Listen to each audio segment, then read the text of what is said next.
Hurricane season officially began a couple of weeks ago with the National Oceanic and Atmospheric Administration announcing its prediction for a busy 6 months of storms in the Atlantic.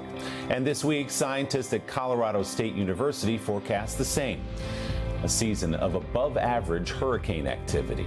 Those warnings from experts come as the NOAA finds itself in the sights of the Trump administration and its sweeping federal budget cuts. NBC meteorologist Angie Lassman has more in our Sunday Focus. 2 weeks into the 2025 hurricane season and still no named storms on the horizon, a rare occurrence for this time of year. But that quiet start isn't expected to last. Experts like Matthew Rosencrans, who's the National Oceanic and Atmospheric Administration's lead hurricane season forecaster, say this year is shaping up to be more active than normal. The team here within NOAA, we're looking at 13 to 19 named storms, which they have winds 39 miles per hour and greater. Of those storms, forecasters predict 6 to 10 will become hurricanes, and 3 to 5 will become major hurricanes with winds of more than 111 miles an hour. Enough to down power lines, uproot trees, and cause major structural damage to buildings. But with fewer experts to read the data and support staff, there are serious concerns about predicting where those hurricanes will land. With the recent cuts by the Trump administration to NOAA, which is the country's frontline agency in weather forecasting and climate research.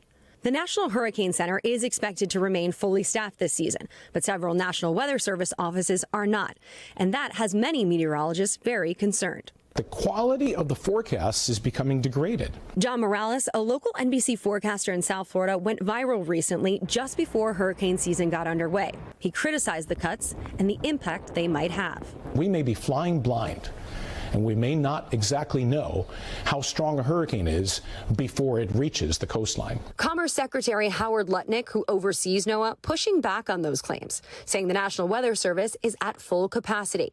But that's after firing hundreds of staffers before more recently moving to rehire dozens laid off. Forecasters say NOAA's work is crucial for towns and businesses across the country. Sailors, scientists, but also farmers and people planning Little League games this weekend. Everybody is impacted by the weather at some point. And that data starts with what NOAA collects. So it really does touch almost every segment of society. As the White House looks to slash budgets elsewhere, President Trump also announcing deep cuts to the Federal Emergency Management Agency, or FEMA, which deals with disaster response after those monster storms roll in.